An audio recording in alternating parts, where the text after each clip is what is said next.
Average Pat's Movie Reviews.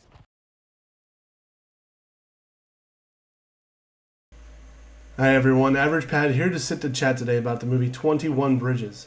21 Bridges was just released this weekend and stars Chadwick Boseman as Andre Davis, Sienna Miller as Frankie Burns, J.K. Simmons as Captain McKenna, Stephen James, Taylor Kitsch, Keith David, Alexander Siddig, Louis Cancelmi, Victoria Cartagena. There's a very good long list of cast members who all have very important and differentiating roles. However, the main focus of my review is going to be obviously on Chadwick Boseman as the main role of Andre. Growing up, I used to love watching detective shows. Hunter was always one of my favorites. That was on CBS with Fred Dreyer. And I used to love watching old Columbo reruns.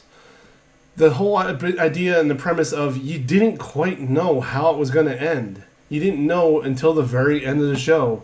Wow, there's another wrinkle yet to come undone. There's another twist to be done. There's another way to throw everybody into doubt. You think you have it solved, and you'd be wrong. My sister and I used to watch Hunter all the time. She used to pretend to be Dee Dee McCall. I used to be, Hunter himself. And we used to always try to guess before the end of the show during the commercials.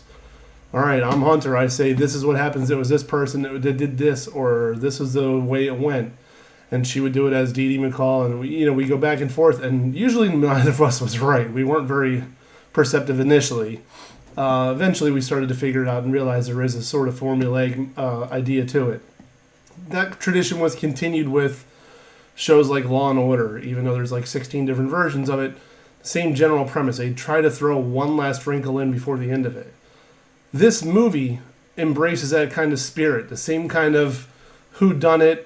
Is it bigger than it really is? Is it more than it is, or is it just a simple case? And you're not really sure how to perceive it.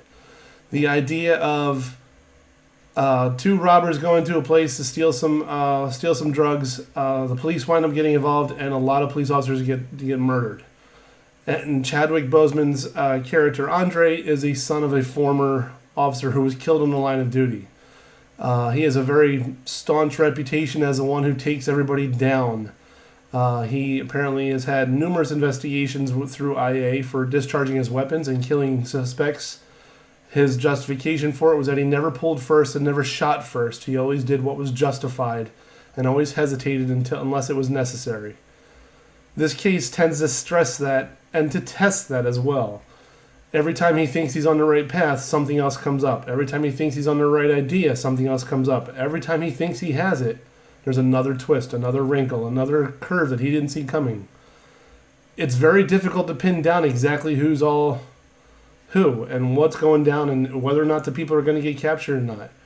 The suspects in the murders flee to the island of Manhattan at 1 o'clock in the morning, and Andre's idea is to literally shut down Manhattan. There is no way in or no way out, thus the 21 bridges. There's 21 bridges that cross into Manhattan from the different boroughs of New York. There's subway tunnels, there's the trains, everything along those lines. Everything is stopped and shut down. All the subways are put on loop, so they just keep going around in circles. Nobody's not allowed in or out of the city. In order to flush these guys out, that's what he feels is necessary.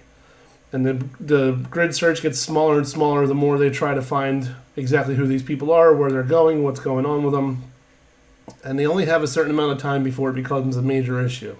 If they don't solve it within a couple hours and get these guys while they're still in Manhattan, obviously it's going to be an issue to try to catch them later, because Manhattan's only a certain size. The rest of the country, the rest of the world are a whole big difference.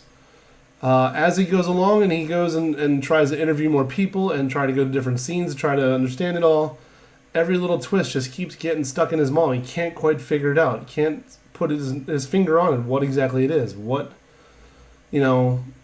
this happened the way it did. Why it went down the way it did. It just doesn't add up the correct way. And I was really thoroughly impressed with the fact that it kept you guessing until the very end.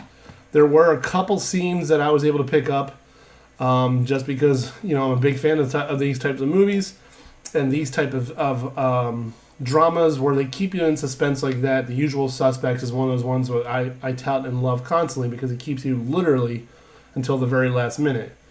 This is not quite as that bad, but it keeps you in suspense for a very long time. The director Brian Kirk did an incredible job. He really fleshed it out as best he could without going overboard. And this was produced by the Russo brothers, who are obviously very well known for their work in Marvel world, with Chadwick Boseman as in Endgame and Infinity War, and in Civil War as well. They know what they're doing. They know exactly when there's a good story behind it, and they made sure that they were involved with this. The cinematography, I'm going to look up here who the cinematographer was. I had the list before, and unfortunately I don't have it. Give me one moment. Let me click here. Cinematography. And I'm not seeing it right away.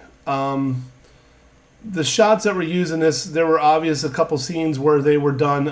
Paul Cameron was a cinematographer. I apologize.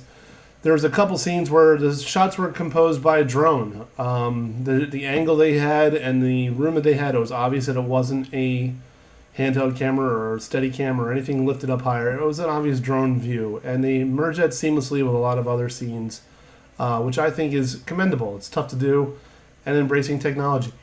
Embracing technology is very important for the development of movies, and when you get the high-def cameras that are on drones and the ability to move them and maneuver them into tighter spaces and get in for better shots, he appeared to adjust it and embrace it quite well. One scene in particular that I noticed, and I'm not going to use any kind of spoilers or anything on those lines because I hate when people do spoilers. There's a scene where the bridges are obviously in the image as well, but the Statue of Liberty and the Freedom Tower are all in the same one. And as the camera starts to pan back, I expected to see the Statue of Liberty and the Freedom Tower. And to see them both come into focus the way they were and on the sides of the screen as they were, I understood where he was trying to go with that view and with that image.